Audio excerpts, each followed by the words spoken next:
Non, vous ne pouvez pas rentrer.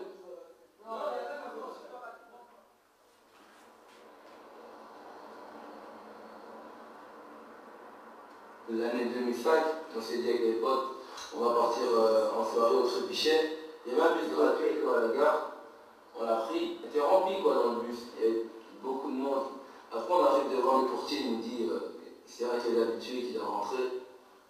Tandis que parmi nous, il y avait des Français, quoi. Et c'était la première fois qu'ils venaient en Belgique. Et ils sont rentrés, quoi.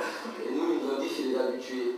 Après, nous, on a fait des demi-tours, on a pris le bus, on retourne à Namur. Là, il y avait des Turcs et des Marocains, tous refilés.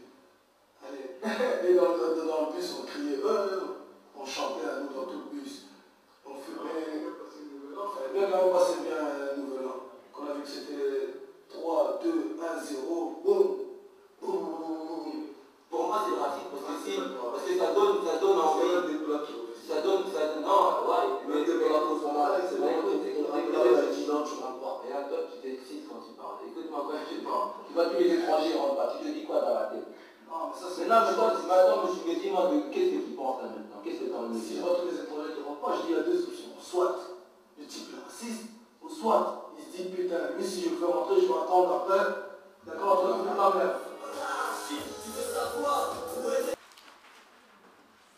Nous disons encore merci pour toute personne qui s'est déplacée ce soir, enfin cet après-midi, qui s'est dérangée pour venir soutenir et aussi suivre un peu ce que fait l'association.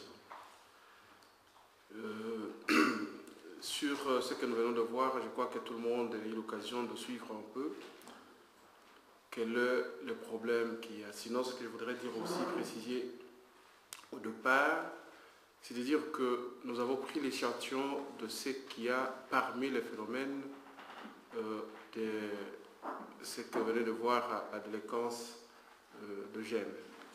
Mais je voudrais préciser aussi que ce phénomène n'est pas seulement de ce qu'on a vu. Il n'y a pas de frontières par rapport à ça, il n'y a pas de ville, il n'y a pas de race, il y a toutes sortes.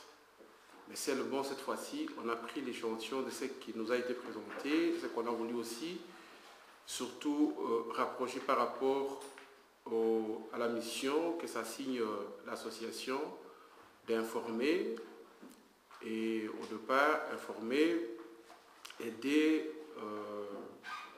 et surtout par rapport à la population congolaise vivant ici en Belgique et le Congolais au Congo. Nous avons vu que le vrai problème, nous comprendrons tous que tout être humain a son identité. L'identité de chacun de nous, c'est notre culture.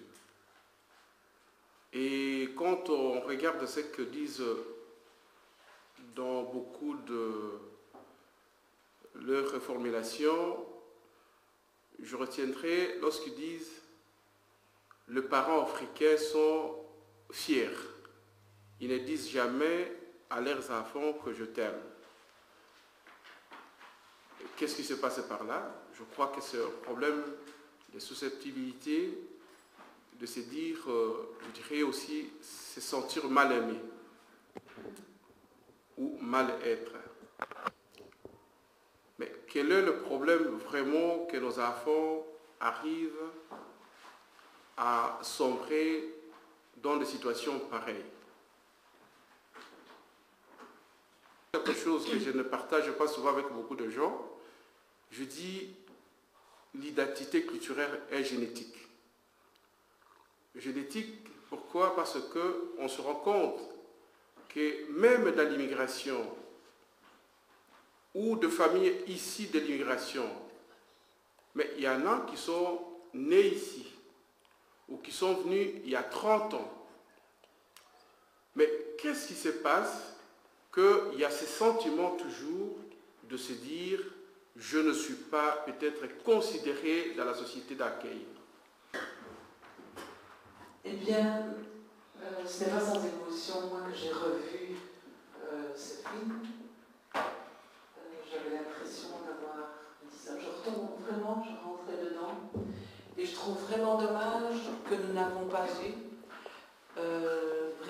la fin avec la lettre qu'Anodin a écrite à la prison. Puisque, vous l'avez constaté, moi j'ai connu tous ces jeunes, je les ai suivis pas mal, on a travaillé pas mal ensemble. Et lors de son incarcération à la prison, j'étais le visiter au moins une fois par semaine. Donc, comme les caméras ne pouvaient pas entrer à la prison, nous avons avec Adamo, le réalisateur, vu comment on pouvait amener son témoignage. Et alors, avec quelques questions, il a pu répondre aux questions par écrit. Et puis, voilà, c'est une voix off qui lisait sa lettre. Et ce témoignage était vraiment très, très prenant, je trouve. Donc, ce qui est difficile pour eux ici, c'est de pouvoir décoder les codes culturels, les codes de conduite auxquels il faut s'atteler.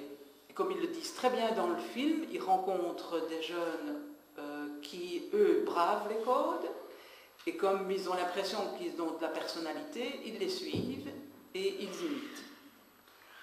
Alors, l'afflux pulsionnel qui est propre à ce moment.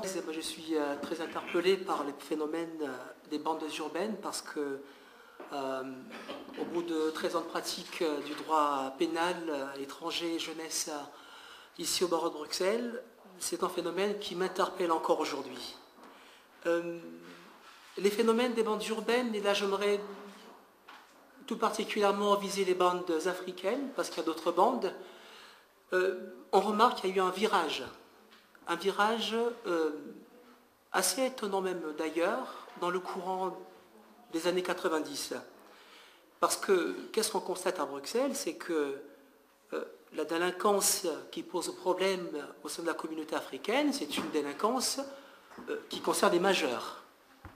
Les majeurs particulièrement, les jeunes, on n'a pas à les stigmatiser parce que c'est comme d'autres jeunes, il n'y a pas vraiment de souci en tant que tel.